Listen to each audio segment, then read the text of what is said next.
Hello, welcome to Assay TV. Today I'm joined by Adrian McArthur, who is the President and CEO of Meridian Mining. Adrian, great to see you today, joining us from Brisbane. Tell us a little bit about your company. You recently, I think back in November, you signed a purchase agreement on the Cabasal copper gold project in Brazil. Can you start off by telling us a little bit about, there were two mines there, historical mines, and tell us a little bit about the history of the project there and why you think it's ripe for sort of reopening and expansion. Yes, good afternoon, Leo. Thanks. Cabasal is a great project. It's in a greenstone belt that was discovered only in 1983 by work by BP Minerals in a gold exploration campaign. Previously unknown belt. The belt's got a strike length of about 30 kilometres, and as you mentioned, it's got two historical mines. One is a copper gold mine with a particular focus on selective mining of high-grade gold. The other mine, a more recent mine, is called St Helena, and that was a base metal mine, a lead zinc mine with silver and gold credits.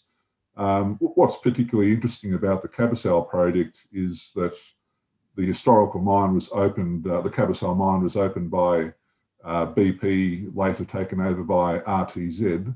RTZ was only really interested in the world-class assets of the BP Minerals portfolio.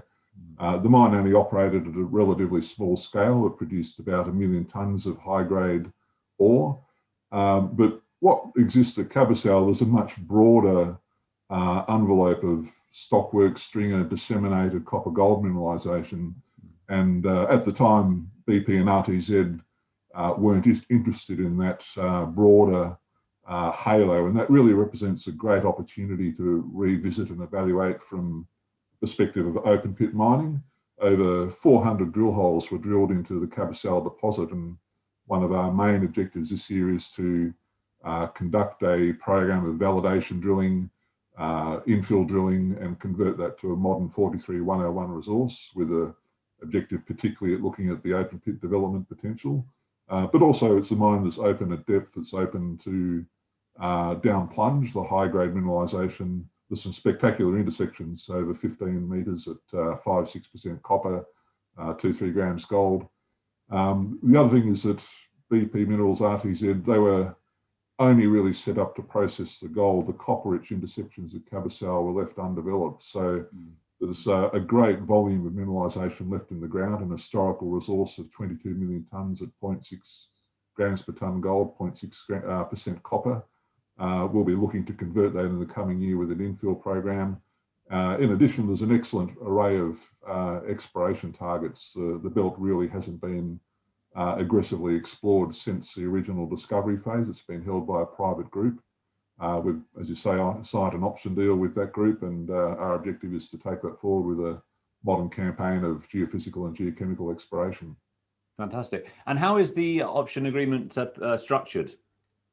Yeah, the option agreement's been carefully designed to make it staged or phased. So basically, upon execution of the due diligence agreement, positive due diligence notice, the licenses are being transferred to Meridian Mining or a subsidiary in Brazil.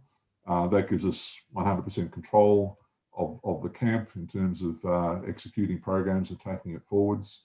There's a series of milestone-based payments that are carefully constructed to meet logical progressive steps, one being a first campaign of drilling, followed by a 43-101 report, followed by a feasibility study, and so on through mine development and permitting. The advantage of that, it means that investors in the project have it means that the money that they put into the company goes directly into the ground. It's not absorbed in payments. The payments are made through a combination of cash, but also shares. So the vendors get some credit for what we expect to be an appreciation of the share price as well. So it's been a carefully considered and constructed agreement, and all the money that we're raising in the current raise will go directly into the ground. How long ago was this historical drilling performed? Because you'd think that sort of, things like sort of 5% copper intersections would get people pretty excited, particularly now that the copper price is at a 7-year high. Absolutely. Look, the original discovery program was dated back to the early 1980s. BP Minerals did a program of geochemical exploration and aerial geophysics and ground geophysics. The Cabasal deposit itself was found fairly early in that campaign of work, and an aggressive campaign of drilling led to the mine opening in the late 1980s, 1987. It operated for 4 or 5 years before RTZ ultimately put it into care and maintenance and closure. Look, at the time it was being operated, the base metal prices weren't significant. The metal prices were on a declining trajectory, and very simply, as I say, their metallurgical processes, whilst they produced a gold-rich copper concentrate, copper by itself simply wasn't attractive to them. And we've spoken to the past chief mine geologists and other production geologists that were involved in the project, and unless the copper was running 2-3 grams per tonne of gold, they didn't touch it. So the gold and the copper is somewhat detached in the system. There's a gold event, an overlapping base metal event. But look, at the time, the focus was gold, and fortunately for us, it's left a number of very high-grade, attractive intersections present at the limit of mine development. The mine was developed historically to a depth of about 175 metres below surface. It's very shallow dipping, so it's got a great geometry for testing the open pit development potential. And these high-grade intersections are readily accessible from drilling at surface. So we plan to evaluate both scenarios, looking at the high-grade extensions and also the open pit resource potential. And when do you think you'll be able to get started on drilling? Our objective at the moment is to get going later in the first quarter of the coming year.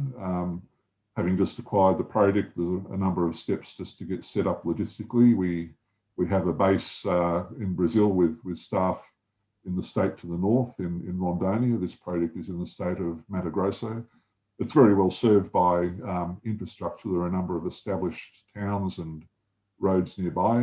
We just need a little bit of time to set up core farm facilities, complete engagement with the landholders. We've been very well received to date by the local community and the landholders. They well remember the benefits that the past mining activity brought the communities. So great support from the local population.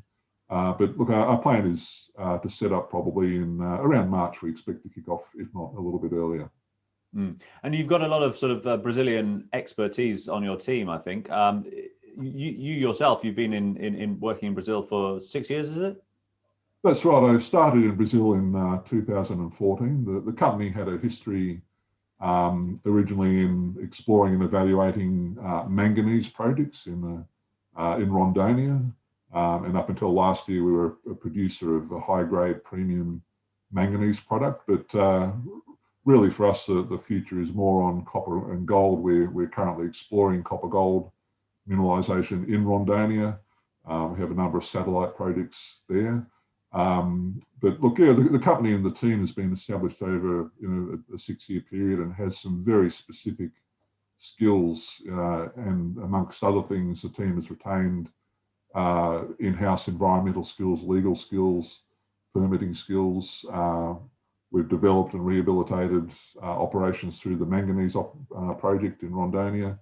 We're taking all those skills with us to this new project in Mato Grosso, and that's a key part of our strategy, both to follow the technical component, the geological component, which we're well versed in, but also obviously engaging with the local community, getting the support, engaging with the environmental agencies is a pivotal part of getting projects permitted. And this particular project, it's a bit more than a general exploration project. It's already an extremely advanced project with over 70,000 metres of drilling executed. So there are 2 mining leases, or one mining lease application, 1 granted mining lease. So in parallel with the technical work, there's a number of steps in permitting, environmental baseline studies, and so on. So look, I'm the only expat involved with the group. We've got a dedicated Brazilian team, and they're a very capable team with a great depth of mining experience. Mm. And now that you're all going to be focused on Cabasal, do you have any plans for the other projects in your portfolio? Well, look, we're doing a strategic focus with the various other projects. We've got I guess we've got a manganese project, Ranch de Serra, which is in Rondonia. That's a sediment-hosted manganese deposit. And whilst it's very exciting, a very large-scale opportunity, it's probably certainly not our key focus now that we've got Cabasal on board. We have talked to a number of people on that project, so considering our options there. Arachimus, we've been previously in the very large tin field in Rondonia. Tin's a very interesting commodity, but one that's not particularly well understood or followed by the market in general. So again, we've been considering whether some form of partnership or JV would be appropriate for that. Our other project at Espegal, which was originally conceived as a manganese project, we're reinventing that as a copper gold play. In the process of looking for manganese, we found two very substantial gold in soil anomalies. We're currently doing geochemical work to expand on those. There are some very interesting breccia systems, ferruginous breccias, oxide breccias, manganese breccias, which have always got a level of copper associated with them. So that's been reinvented to look more for an IOCG style of mineralisation, something that we think is underpinning these hydrothermal veins. We'll continue working on that. We'll put out some updates on our geochemical program shortly. But look, I think 90% of our focus will be Cabasal moving forwards. It's got very tangible scenarios for looking at the development pathways, and our focus will be to do the rigorous 43101 standard work that will bring that up to a modern compliance stage and let us progress to feasibility studies on that.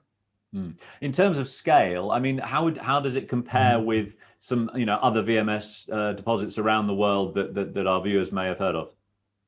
Look, it's a very good question, and I think with the historical resource of 22 million tonnes, that places Cabasal at a significant tonnage in terms of VMS systems. I think if you compare it to other camps, I think the key thing about it is the fact that other camps, whether it's in Canada or in Australia, they've had a sustained history of exploration and discovery, and you tend to find that the early deposits are found by geochemical prospecting methods or mapping, and over a period of years, of decades, there's an ongoing generation of discoveries, looking at the third dimension through geophysical techniques, through drilling, through good geology. And I guess Cabasal to us is a bit like the Flin Flon mining camp. Flin Flon was defined back in the early 1900s, 1914, by prospectors, and it's had a sustained history of discoveries, decade by decade. First discoveries by mapping, the subsequent ones by geophysical techniques. So we see, I guess, a lot of the early targets that were defined by BP Minerals as requiring that third dimension of careful evaluation and drilling. We really expect this to grow into something like a Flin Flon style camp. It's obviously work in front of us to realise that opportunity, but all VMS camps, if you like, they're being camps, they consist of a series of mineralised bodies. Often the deposits formed with a level of periodicity, maybe 4 to 5 kilometres apart. There's large-scale hydrothermal processes. We've got a belt that's 30 kilometres in strike length that we've consolidated here. So, our view is that the Cabasal and St Helene historical mines are just 2 points in the map that will become ultimately a cluster of discoveries and deposits. So, we're looking to replicate, I hope, the discovery trajectory of something like Hud Bay and Flin Flon. Time will tell, but that's our technical view on our aspirations for the project. Absolutely. Well, you've got a lot of work ahead of you, but it sounds like a very interesting project, and we look forward to seeing how things progress. Thanks, Leo. Look forward to keeping you informed in ongoing discussions. Well, thank you very much for joining me today, Adrian McArthur. Thank you, Leo.